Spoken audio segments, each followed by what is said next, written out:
Bonjour, alors aujourd'hui on va démontrer ce résultat très classique, théorème du point fixe de Banach-Picard ou de Picard-Banach selon qui vous voulez mettre en premier, soit I un intervalle non vide fermé de R, et soit K appartenant à 0 fermé, 1 ouvert, soit F une application qui va de I dans I et qui est K lipschitzienne, qui est contractante du coup puisque le K est compris entre 0 largement et 1 strictement. Montrez que F admet un unique point fixe L appartenant à notre intervalle I. Voilà. Un intervalle fermé de R, je rappelle juste que ce sont les intervalles de la forme AB, fermé des deux côtés, moins l'infini B, enfin fermé d'un côté du côté B, jusqu'à moins l'infini d'un côté, A plus l'infini, et R tout entier, moins l'infini plus l'infini. Ça, c'est les intervalles fermés non vides. L'ensemble vide est un fermé de R. Bon, je parle pas à tout le monde en parlant comme ça. Restons sur les premières années et sur toutes les filières.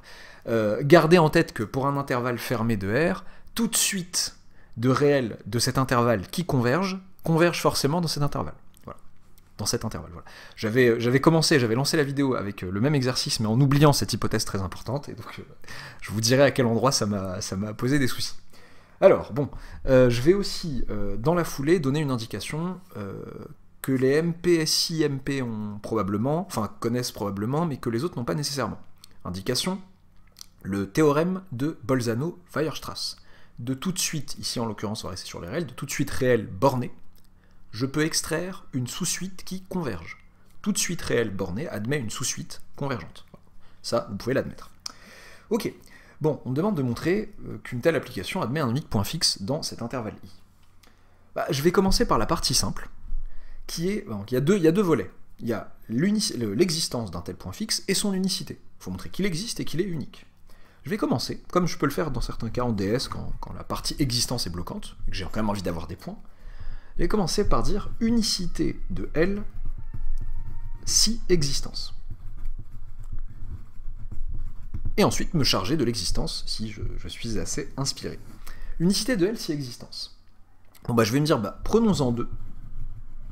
Soit L, L' appartenant à I, tel que f de L égale L, et f de L' égale L'.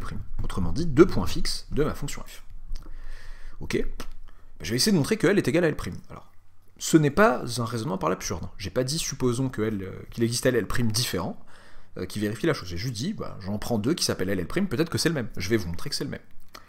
Ok, bon, valeur absolue. Bon, moi j'ai envie de profiter de la propriété que je connais sur f, que pour tout A et B appartenant à I, valeur absolue de f de A moins f de B est inférieure ou égale à K fois valeur absolue de A moins B. Je vais jouer de ça. Valeur absolue de f de L moins f de L', c'est égal, c'est inférieur ou égal déjà, on va commencer par ça, à K fois valeur absolue de L moins L', mais comme f de L égale L et f de L' égale L', cela veut dire que valeur absolue de L moins L' est inférieure ou égale à K fois valeur absolue de L moins L' en fait. Ok, bon, sympa. Là je pourrais tenter de dire, bon allez, on va faire de l'absurde.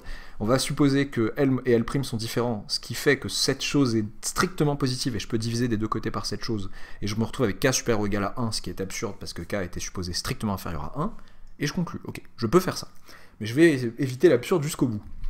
Alors attention, vous voyez bien que j'ai fait attention à la non-nullité, aux signes, etc. Ne divisez pas comme ça, comme des bourrins, et ensuite faire semblant de dire K supérieur ou égal à 1, donc j'ai conclu. Non. Non, je vais faire autre chose, je vais dire que je vais tout passer du même côté. Je vais dire que ça moins ça est inférieur ou égal à 0, autrement dit que 1 moins K, facteur de valeur absolue de L moins L', est inférieur ou égal à 0. Avec 1 moins K, qui est strictement positif, parce que K est strictement inférieur à 1. Donc je peux diviser sereinement par 1 moins K, et j'obtiens que valeur absolue de L moins L' est inférieure ou égale à 0. Comme c'est une valeur absolue et qu'elle est positive, elle ne peut qu'être nulle. Puis L moins L' égale 0 en valeur absolue. L égale L'. D'où l'unicité si existence. Si mon point fixe de f dans l'intervalle I existe, il est unique. S'il existe, je vais prouver qu'il existe. Existence.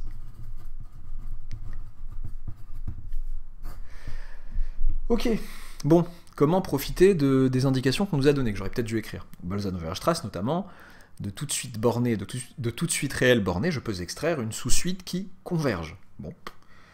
mais il n'y a pas de suite dans l'exo. Qu'est-ce que je vais faire? Eh bien, peut-être qu'il s'agit voilà, de se lancer avec une suite. Bon, le résultat du théorème, bon, là je l'ai tronqué un peu. Le théorème dit que f admet un unique point fixe L dans I, et il dit aussi que toute suite définie par un U0 appartenant à I et par la relation de récurrence UN plus 1 égale F de UN, et bien, toute suite de cette sorte converge vers L, vers ce fameux point fixe.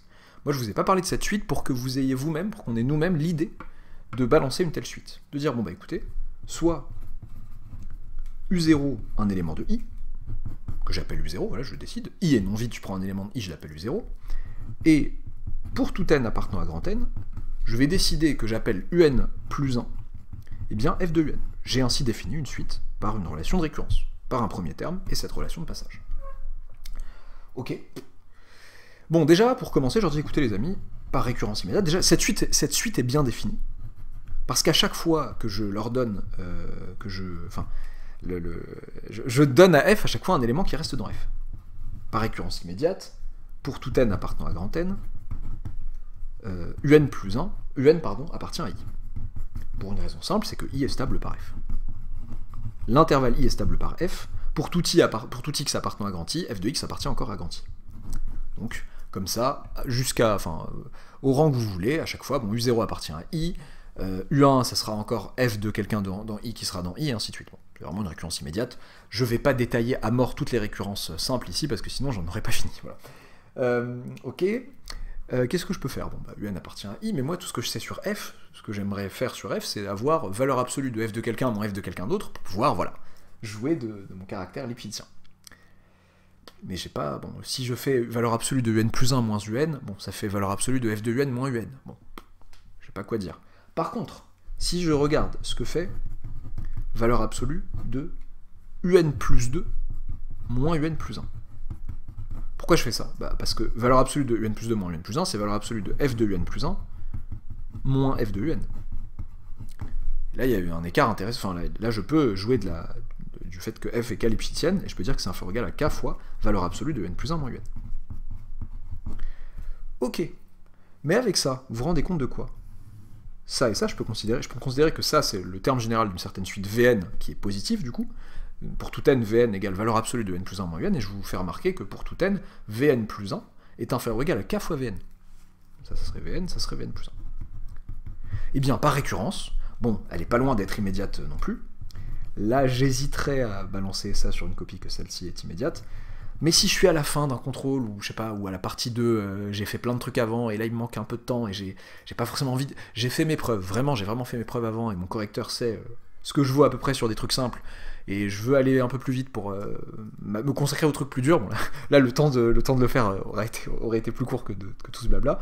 Eh bien, je veux dire, si on est dans cette situation, je peux leur dire par récurrence, sans trop fanfaronner en disant immédiate ou trivial ou que sais-je, non, par récurrence, je leur dis que pour tout n appartenant à grand N, ben, Vn, donc valeur absolue de, pardon, Vn j'ai mal montré, Un plus 1 moins Un, est inférieur ou égal à k puissance n fois valeur absolue de U1 moins U0, tout simplement. Pourquoi? Parce que bah, si vous voulez que je la détaille à l'oral, bon, initialisation. Pour n égale 0, bah, valeur absolue de U1 moins U0 est bien inférieur ou égal à k puissance 0 qui est 1 fois lui-même, fois valeur absolue de 1 moins U0. Hérédité, supposons que pour un certain rang n, ce soit vérifié appartenant à grand N. Eh bien, au rang suivant, bah, je vais regarder valeur absolue de Un plus 2 moins Un plus 1, qui est inférieur ou égal à k fois valeur absolue de n plus 1 moins un, mais valeur absolue de n plus 1 moins un, c'est inférieur lui-même, il est lui-même inférieur à k puissance n fois valeur absolue de U1 moins U0. Donc je me retrouve avec Un plus 2 moins Un plus 1 en valeur absolue, qui est inférieur ou égal à k fois k puissance n fois valeur absolue de U1 moins U0. Et donc inférieur ou égal à k puissance n plus 1 fois valeur absolue de U1 moins U0. Rien, pas de problème sur les changements de signe éventuels des inégalités, tout le monde est positif dans cette histoire. Bon, du coup, qu'est-ce que je fais avec ce résultat? Valeur absolue de n plus 1 moins un est toujours inférieur ou égal à k puissance n fois valeur absolue de U1 moins U0. Bon, ce que j'aurais aimé, bon là ce que j'ai fait là, c'est juste me lancer sur ce que j'avais comme information potentielle sur la suite UN. J'aimerais bien qu'elle soit bornée en fait. Je montre, alors que j'avais pas écrit, mon indication c'était de tout de suite borner, je peux extraire une sous-suite qui converge. Bah, ça serait cool que UN soit borné. Bah, à partir de ça, je vois pas trop comment faire. À partir de ça, je ne vois pas quoi faire si ce n'est me dire un truc un peu difficile, effectivement. Pour tout n appartenant à grand N, valeur absolue de Un moins U0 voir UN moins U0 comme étant, c'est ça que je trouve dur, le résultat d'un télescopage. La somme télescopique des k allant de 0 jusqu'à n-1 des UK plus 1 moins UK. Cette somme télescopique-là, bon, je fais attention, je n'ai juste pas envie que 0... Je me retrouve avec du 0 et du moins 1, quoique, pour certains, la convention ferait somme vide, mais je vais éviter ça, je vais me dire pour tout n appartenant à étoile. Quand je fais ce télescopage, j'obtiens bien UN moins U0. Quel est l'intérêt? C'est de me ramener, d'utiliser ces différences. En fait, là, qu'est-ce que j'ai fait? En haut, j'ai majoré par k puissance n fois U1 moins U0 en valeur absolue, les différences en valeur absolue de deux termes consécutifs à chaque fois. Mais là, ce n'est plus deux termes consécutifs, c'est l'écart entre le premier et le terme de rang n. Donc c'est ça, me ramener à ce télescopage-là, enfin, aller à rebours du télescopage, en quelque sorte. Voilà. Aller dans l'autre sens peut m'intéresser. Alors attention, j'ai fait une grosse bêtise. Sur le choix de l'indice. Je vais surtout pas l'appeler K, K il est ici. Est-ce que j'ai des complexes en vue? Non. Donc je vais pouvoir l'appeler J sereinement. Moi j'aime beaucoup K pour mes indices. J'aurais dû prendre grand K ou autre chose pour mon coefficient de Lipschitz. Voilà. Alors, oui, ce télescopage-là me donne bien ça.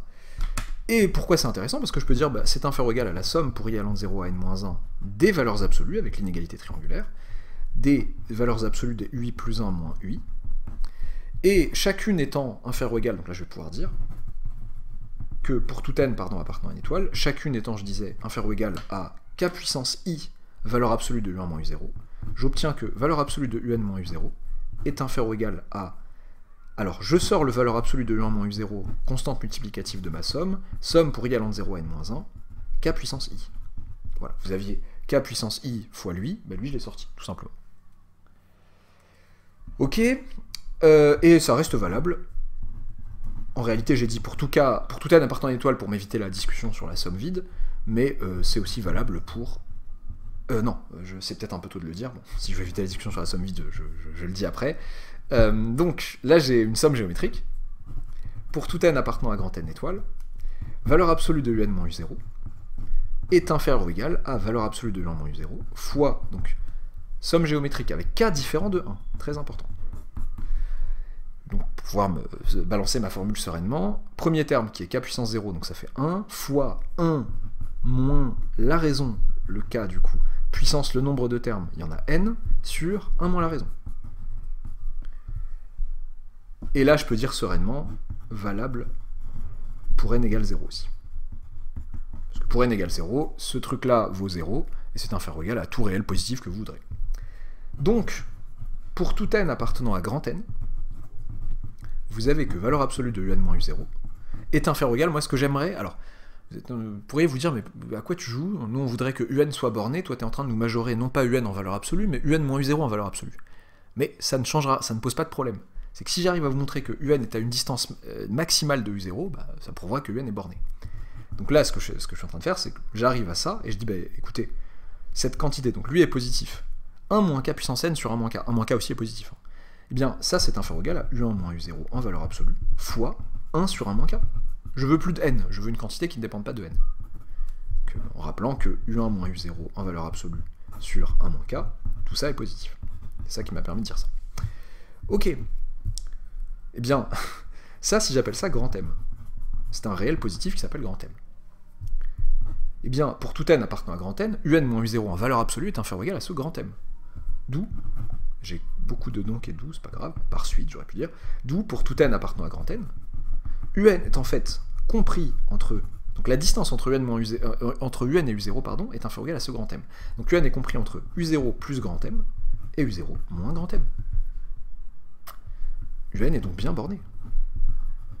Un est bien borné. Ok. Que faire avec ça? Je peux me servir de mon théorème de Bolzano-Weierstrass. Il existe donc phi, une application, une extractrice, une application de n dans n strictement croissante, telle que u phi de n converge vers un certain réel L, j'ai l'outrecuidance de l'appeler L, je prends des risques, le L, parce que l'énoncé m'a demandé de montrer que f admettait un unique point fixe L appartenant à I. Ben, je l'appelle L en pressentant bien que ce sera lui mon point fixe. appartenant à I. C'est là où, quand tout à l'heure j'avais oublié, en commençant l'exo, en oubliant l'hypothèse intervalle fermé, c'est là où j'ai eu du mal, parce que bah, le L, j'avais aucune raison de savoir qu'il appartenait à I, et c'est ça qui... Enfin, je m'en suis rendu compte après, que u phi de n convergeait vers un truc, mais qui n'était pas forcément dans I. Voilà. Là, mon réel, il appartient à I. Ok, d'accord, mais je ne suis pas attiré d'affaire pour autant. J'ai encore des choses à dire.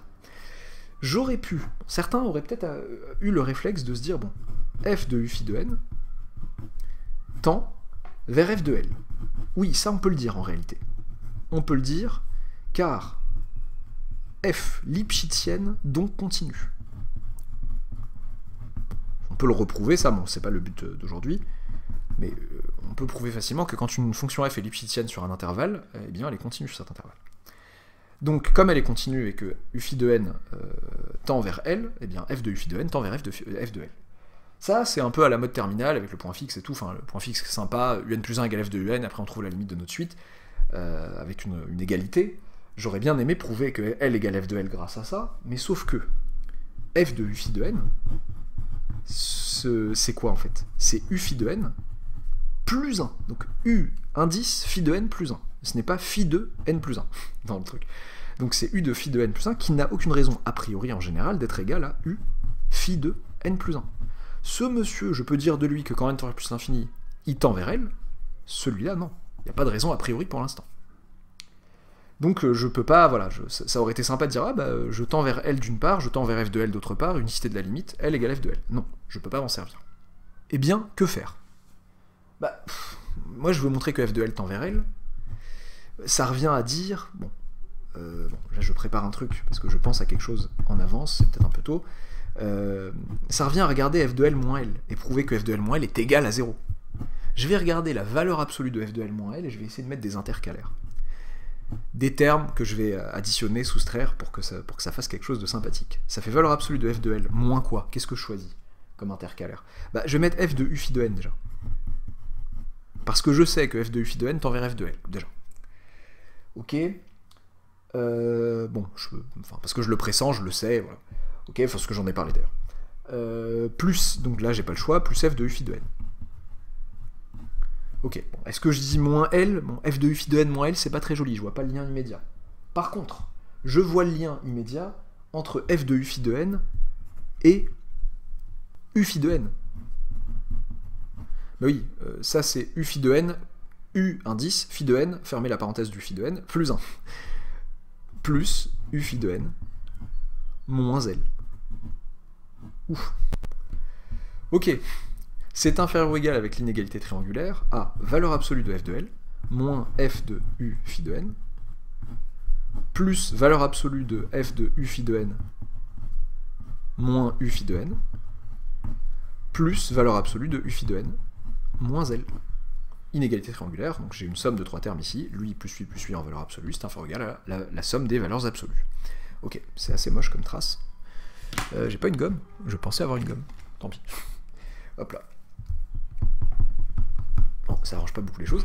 Donc, qu'est-ce que je vais faire de ces trois larrons? Alors déjà, là j'ai valeur absolue f de machin moins f de truc muche. Donc c'est inférieur ou égal à k fois valeur absolue de machin moins truc muche. Ok.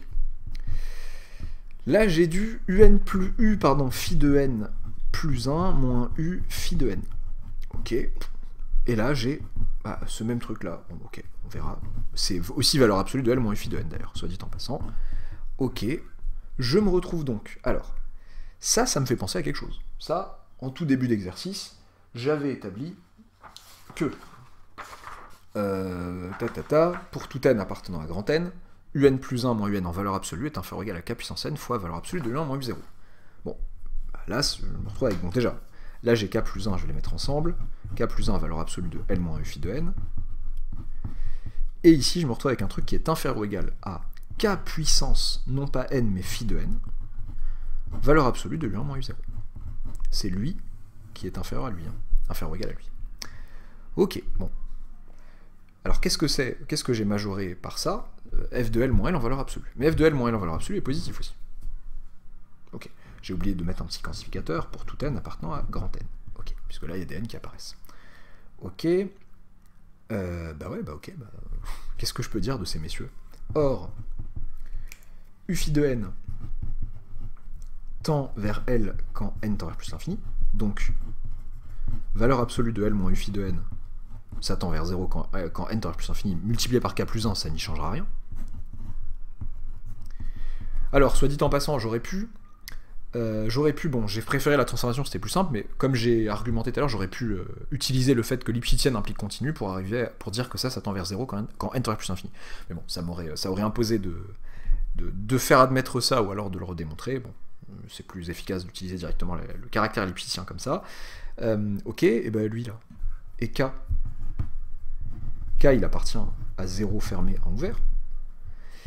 Et phi de n, ben cet entier phi de n, ben quand n tend vers plus l'infini, il tend vers plus l'infini.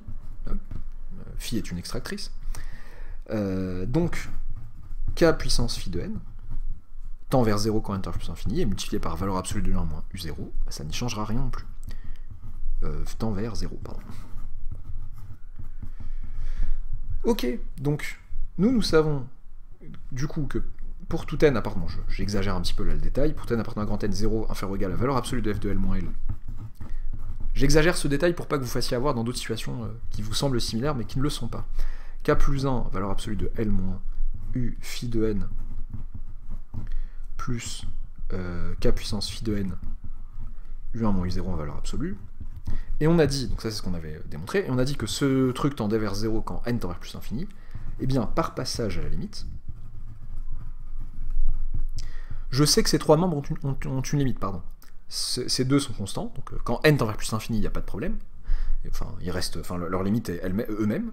Et ce monsieur, quand n tend vers plus l'infini, va tendre vers 0. Par passage à la limite, en faisant tendre n vers plus l'infini, j'obtiens que 0 inférieur ou égal à la valeur absolue de f de L moins L, inférieur ou égal à 0.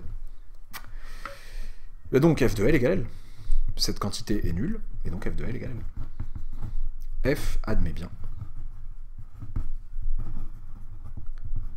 un point fixe L appartenant à I, et en vertu de ce qu'on a fait au tout début de l'exo, et il est unique. Parfait. Mon hypothèse intervalle fermé est importante. Sans cette hypothèse, je me fais avoir. Si vous prenez par exemple,